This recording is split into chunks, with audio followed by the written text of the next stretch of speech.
तो देखो आज के सेशन में कल जो जितने भी प्रॉब्लम को हम लोगों ने डिस्कस किया था, आज के सेशन में फिर से उसका हम लोग रिवीजन करने वाले हैं। तो आप लोग क्या करो, आराम से देखो और जहां जहां पर भी जो भी क्वेरी है मेरे से पूछ सकते हो, ठीक है। तो सबसे पहले जो कल का सेशंस था, उस सेशंस में हम लोगों ने सबसे पहले SSS कॉन्ग्रुएंस रूल को समझने का ट्राई किया था। इस कॉन्ग्रुएंसी के रूल में मैंने क्या बताया था आप लोगों को कि अगर आपके पास दो ट्रायंगल है और इन दोनों ट्रायंगल के करस्पॉन्डिंग साइड्स को आप इक्वल कर देते हो, जैसा कि मैंने यहाँ पे AB साइड को PQ साइड के इक्वल बताया है, BC साइड को QR साइड के इक्वल बताया है और AC साइड को PR साइड के इक्वल बताया है। तो अगर ऐसा आप पाते हो तो लिख सकते हो from SSS congruence rule these two triangle are congruent to each other. So this is the third or fourth criterion, ठीक है ना, for the congruency of triangle. इसके बाद कल के ड्यूरेशंस में हम लोग ने एक और भी कॉन्ग्रुएंस रूल के बारे में स्टडी किया और ये है RHS। और ये कॉन्ग्रुएंस रूल किसी भी दो राइट ट्रायंगल के बीच में लगा सकते हो। तो अगर आपके पास दो राइट ट्रायंगल हैं तो उसके एक एंगल राइट एंगल तो इक्वल ही होगा। तो इन दोनों ही राइट ट्रायंगल में आप देख रहे हो कि जो एंगल बी है हमारा वो 90 डिग्री का है, तो ये राइट एंगल है हमारा, ठीक है। इस RHS कॉन्ग्रुएंस रूल में दूसरा जो क्राइटेरियन है, जो दूसरा कंडीशन है कह सकते हैं, वो हाइपोटेनियस इक्वल करना है। तो आप देखोगे कि इन दोनों ही ट्रायंगल का हमारा हाइपोटेनियस मैंने यहाँ पे इक्वल बता रखा है और इसके बाद बची हुई दोनों साइड्स में से कोई भी एक साइड को आप इक्वल प्रूव कर सकते हो। और अगर ऐसा कर पाते हो तो आप कह सकते हो कि from the RHS congruence rule these two triangle are congruent to each other, ठीक है। इसके बाद हम लोगों ने एक्सरसाइज 7.3 डिस्कस किया था और इस एक्सरसाइज की शुरुआत में जो पहला हमारा क्वेश्चन है, इस पहले क्वेश्चन में 4 पार्ट थे और इस चारों पार्टों को हम लोग फिर से समझने वाले हैं आज के ड्यूरेशन में। तो मैं यहाँ पे डिमार्केशंस फिर से रब कर दे रहा हूँ और देखते हैं कि सबसे पहला हमारा प्रॉब्लम क्या है।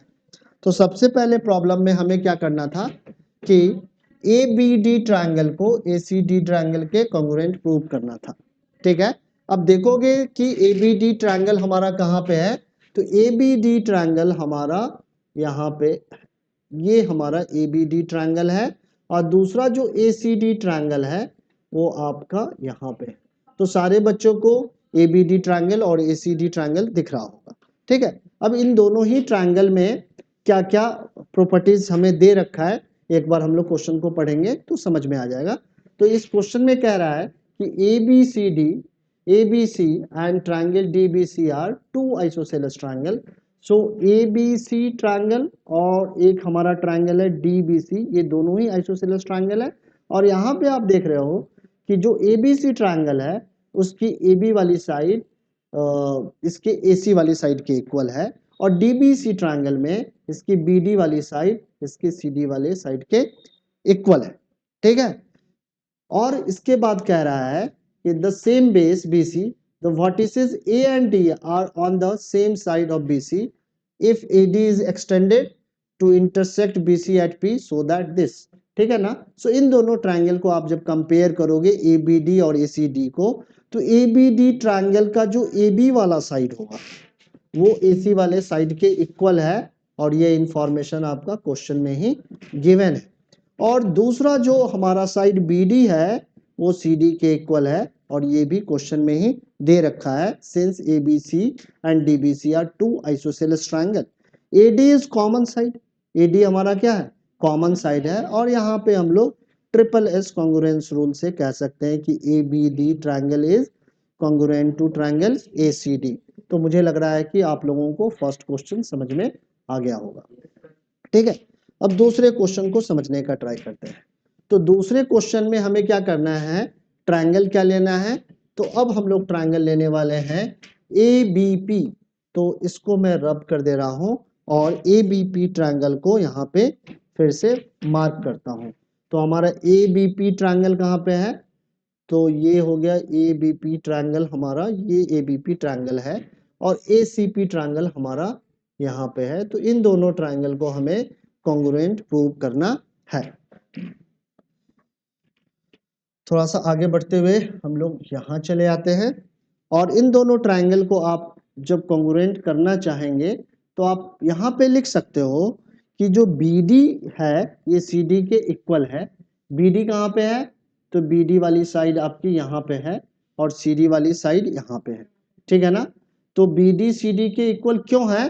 तो BD CD के इक्वल होगा ही, ये गिवन था आइसोसेलेस का, और कल की क्लास में मैंने कॉन्ग्रुएंसी लिख दिया था, तो कॉन्ग्रुएंसी के थ्रू भी बता सकते हो और चाहो तो आप लिख सकते हो कि this is also a given information, ठीक है। DP जो साइड है यहाँ से लेके यहाँ तक नीचे, ठीक है, हमारी जो ट्रायंगल हमने कौन सा लिया? BDP लिया है। अच्छा थर्ड यहाँ पे है, थर्ड यहाँ पे, सॉरी ये सेकंड है, सेकंड यहाँ पे, ये सेकंड है और वो थर्ड है, तो सेकंड यहाँ पे हमारा डिस्कस है। तो ABP जो ट्रायंगल है और ACP ट्रायंगल है, इन दोनों ट्रायंगल में देख रहे हैं कि AB और AC आपस में हमारा इक्वल है, ठीक है ना। इक्वल क्यों है? क्योंकि ये गिवन इंफॉर्मेशन है। और इसके बाद मैंने लिखा है जो BAP होगा वो CAP के इक्वल होगा, क्योंकि ABD ट्रायंगल को ऑलरेडी हमने प्रूव कर रखा है कि ACD ट्रायंगल के कॉन्ग्रुएंट है। सो BAP एंगल हमारा CAP एंगल के इक्वल हो, ठीक है। और यहाँ पे कह सकते हैं कि AP वाली साइड के क्या है? कॉमन है। सो आप कह सकते हैं from the SAS congruence rule the triangle ABP is congruent to triangle ACP। So इस तरीके से हम लोगों ने सेकेंड क्वेश्चन को कल कर लिया था। अब देखो यहाँ पे हमें अब अगला पार्ट में क्या प्रूव करना है, तो अगले पार्ट में हमें ये प्रूव करना है कि जो AP वाली साइड है या कह सकते हैं जो AP लाइन सेगमेंट है वो एंगल A को भी बाइसेक्ट करता है और एंगल D को भी बाइसेक्ट करता है। तो एंगल A को बाइसेक्ट करता है वो तो अभी हम लोग इसी कॉन्ग्रुएंसी से कह सकते हैं कि APB is congruent to triangle ACP, that's why we can say that by the CPCT criterion BAP is equal to CAP, so you can say that AP bisect angle A। But अभी हमें ये भी prove करना है कि AP क्या है? D को भी बाइसेक्ट करता है, और इसको प्रूव करने के लिए हमें क्या करना पड़ेगा? दो ट्रायंगल को कॉन्ग्रुएंट करना पड़ेगा। कौन सी दो ट्रायंगल को? तो एक ट्रायंगल हम लोग लेंगे BDP लेंगे और दूसरा लेंगे CDP, और इन दोनों ट्रायंगल को हम लोग कॉन्ग्रुएंट कर सकते हैं। सो लिख देंगे BD is equal to CD। Once again यहाँ पे हम लोग ये कह सकते हैं कि ये गिवन इंफॉर्मेशन है, हमने यहाँ पे कॉन्ग्रुएंसी को भी लगा के ऐसा ही कह सकते हैं, कोई दिक्कत नहीं है। यहाँ पे DP is common and BP is equal to CP by the CPCT criteria since triangle ABP is congruent to ACP। So अब हम लोग लिख सकते हैं यहाँ पे क्या लिख सकते हैं कि from SSS congruence rule BDP is congruent to CDP, so angle BDP is equal to CDP, and from the since the triangle ABP is congruent to ACP, so angle BAP is equal to CAP. So from these two information you can say that AP bisects angle A as well as angle D। ठीक है, समझ में आया या नहीं आया? कितने बच्चों को समझ में आ गया? गुड, बहुत बढ़िया। अगर नहीं समझ में आएगा एक बार वीडियो लेक्चर को फिर से देखना, समझना ही है। अगर ज्योमेट्री में नहीं समझे और सोचेंगे कि कर लेंगे तो होगा नहीं, फिर छूट जाएगा, ठीक है। हाँ कुछ पूछना? सेकंड वाले को RHS से यहाँ पे राइट एंगल तो कहीं पे दे ही नहीं रखा है, नहीं दे रखा है। जब तक हम लोग देंगे कहीं पे पता नहीं रहेगा कि ये राइट एंगल है, तब तक हम लोग राइट एंगल नहीं कह सकते। लगने से नहीं होता, हमें प्रूव करना पड़ेगा। यहाँ पे लास्ट वाला जो क्वेश्चन है ना, उसमें यही हमने प्रूव भी किया है। यहाँ पे देखो ये जो लास्ट है ना, AP is perpendicular bisector of PC, ये लास्ट में प्रूव किया है। So how can be use this information before in the question? We can not use. हाँ पहले कर देते तो ना कर लेते, बट पहले यहाँ तक पहुंचने के लिए आपको ये सारे इंफॉर्मेशन को प्रूव ही करना पड़ता। सो पहले कैसे कर देते? ठीक है ना, पहले कह ही नहीं पाते, इसीलिए तो ये बाद में दे रखा है, क्योंकि यहाँ से जो जो इंफॉर्मेशन मिल रहा है ना उसको इंटीग्रेट करके हम लोग ये कह सकते हैं। अब देखो हमने दो ट्रायंगल को पहले ही ये प्रूव कर रखा है कि कॉन्ग्रुएंट है। कौन कौन सा? APB या कह सकते ABP और ACP को। तो ये वाली जो एंगल होगी हमारी, देखो यहाँ पे ये वाली जो एंगल होगी, ये वाली और ये वाली जो एंगल होगी, ये आपस में इक्वल होगी, ठीक है। अब ये दोनों एंगल हमारा कैसा है, लीनियर पेयर है, तो इन दोनों का सम क्या होगा, APB और APC का सम क्या होगा, 180 होगा, और ये दोनों आपस में इक्वल है, सो ट्वाइस ऑफ APB क्या होगा, it will be equal to 180, so APB is equal to 90. So you can say that AP is perpendicular on BC, and you can also say that since triangle ABP is congruent to triangle ACP by the CPCT criterion, you can say that BP is equal to CP. ठीक है ना, so you can say that AP is perpendicular bisector of BC. सो हमने last में ये सारे information को यहाँ पे लिखा है, सबसे लास्ट में चले जाएंगे तो यही सारा इंफॉर्मेशन लिखा है। क्या लिखा है, AP is perpendicularly bisect BC, we have to prove this since angle APB is equal to angle APC, since triangle ABP is congruent to triangle ACP, ठीक है ना, APB and APC is a linear pair, so you can say that sum of these two angle will be 180, so angle APB is equal to 180 by 2, so APB 90. And since triangle ABP is congruent to triangle ACP, so by the CPCT BP is equal to CT, so now you can say that AP perpendicularly bisect BC. तो first का जो चारों part है फिर से एक बार समझाया है। अब ज्योमेट्री में एक दो बार क्वेश्चन को करना ही पड़ेगा, तभी आप इंश्योर हो सकते हो कि आप पेपर में भी कर लोगे। देखो अल्टीमेट ऑब्जेक्टिव यही है कि पेपर में हम लोग कर पाए। मैं कितने भी अच्छे तरीके से पढ़ाऊं, तुम कितने भी अच्छे तरीके से पढ़ो, बट आप पेपर में परफॉर्म नहीं कर पाओ तो दोनों का ही एफर्ट्स क्या माना जाएगा, जीरो। बट अगर आप प्रैक्टिस करके सारी चीजें रिवाइज करके इस लेवल तक ले आते हो कि फिर इसको परफॉर्म कर पाते हो, तो यही आपका लर्निंग है और इसी को नॉलेज बोला गया है।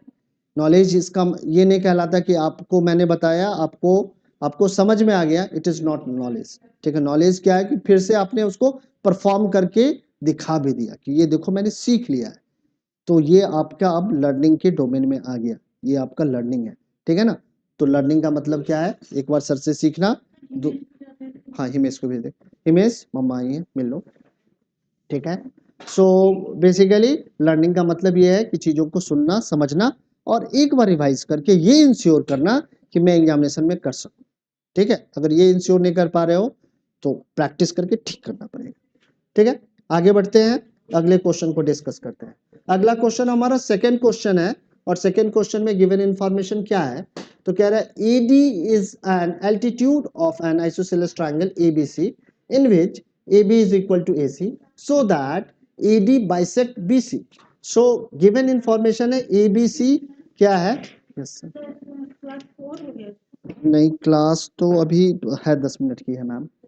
हाँ जी जी, ले जाना है क्या इसको, हाँ तो चले जाओ हिमेश।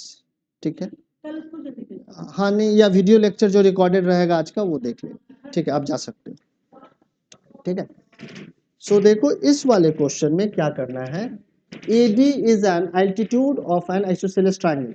ABC हमारा आइसोसेलेस ट्रायंगल है और इस आइसोसेलेस ट्रायंगल में AD क्या है, एल्टीट्यूड है, परपेंडिकुलर है। ठीक है, AB AC के इक्वल है, ये भी गिवन है, so that AD bisect BC। AD क्या कर रहा है, BC को बाइसेक्ट कर रहा है। कैसे प्रूव कर सकते हैं, तो अगर हम लोग ये प्रूव कर दें कि BD CD के इक्वल है, then we can say that AD bisect BC। कह सकते हैं या नहीं कह सकते हैं, कह सकते हैं ना।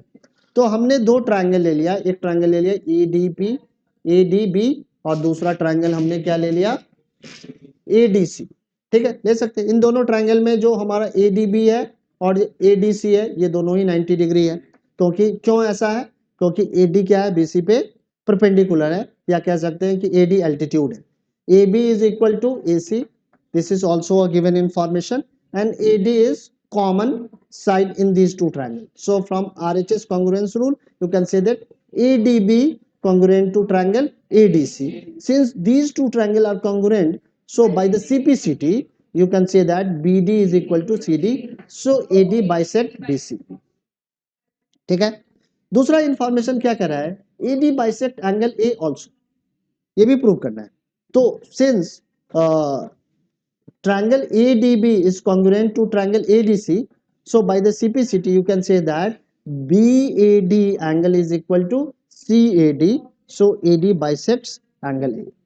ठीक है, तो सेकंड क्वेश्चन भी समझ में आ गया होगा मुझे लग रहा है। अब सेकंड क्वेश्चन के बाद हम लोग देखते हैं थर्ड वाले क्वेश्चन में क्या करना है। तो कह रहा है two sides AB BC and the median AM of one triangle ABC are respectively equal to the side PQ QR and median PN of triangle PQR।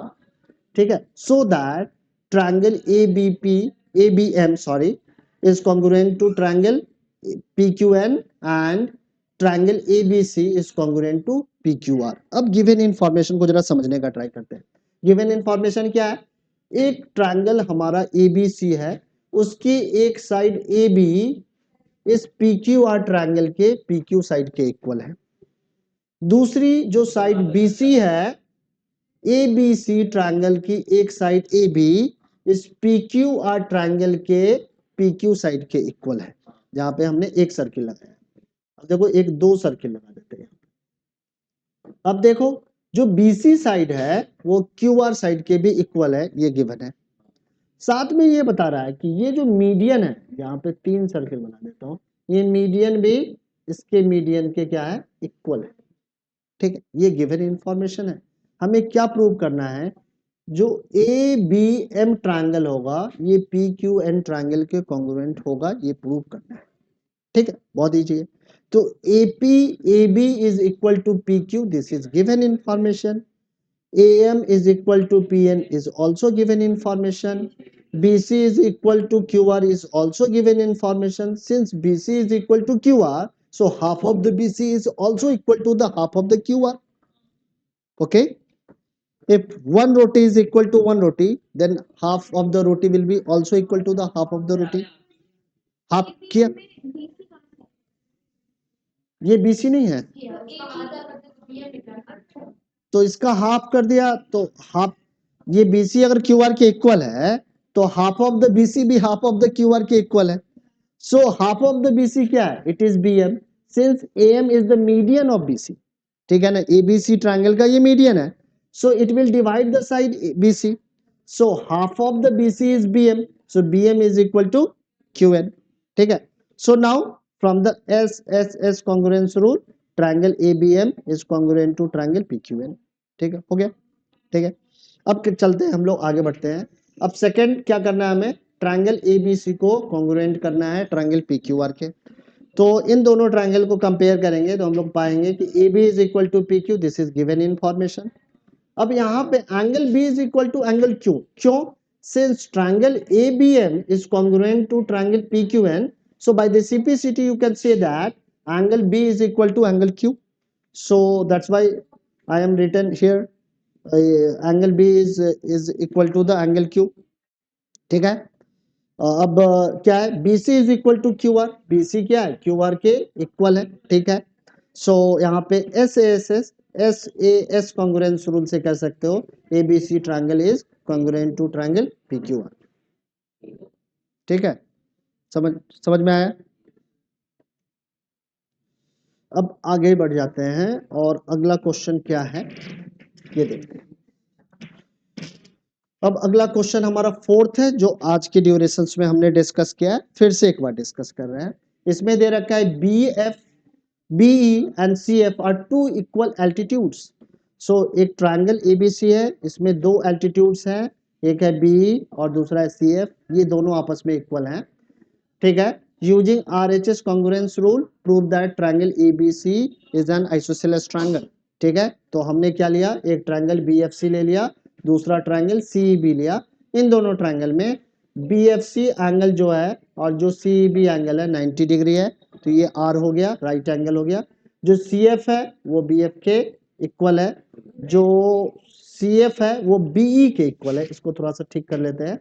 ठीक है, ये गिवन इंफॉर्मेशन है और BC is the common side, so from RHS congruence rule you can say that BFC is congruent to triangle CEB, and by the CPCT angle B is equal to angle C, and since these two angles are equal, so its opposite sides also equal to each other, so that's why AB is equal to AC, so you can say that ABC is an isosceles triangle। ठीक है, समझ में आ गया। अब अगला वाला question क्या कर रहा है, अगले वाले क्वेश्चन में क्या करना है, ABC is an isosceles triangle with AB is equal to AC, draw AP perpendicular to BC so that angle B is equal to angle C. So here I am taking triangle APB and APC. So in these two triangle, angle APB and APC is 90 degree. AB is equal to AC. It is hypotenuse and it is given. These two sides of the given triangle are equal and AP is the common side. So from the RHS congruence rule, you can say that APB is congruent to triangle APC. So by the CPCT, angle B is equal to angle C. तो इस तरीके से फिर से हम लोगों ने एक बार 7.3 एक्सरसाइज को रिवाइज किया अच्छे तरीके से और समझने का ट्राई किया है। एक बार आप लोग घर पे फिर से जाके करना और ये इंश्योर करना कि 7.1, 7.2 एंड 7.3 आपसे ठीक से हो जाए। और अभी भी अगर कोई दिक्कत आती है तो फिर से अपने अपने डाउट को आप पुट अप कर सकते हो। तो आज का सेशन हम लोग यहीं पे एंड करते हैं, फिर से अगले सेशन में मिलते हैं। बाय।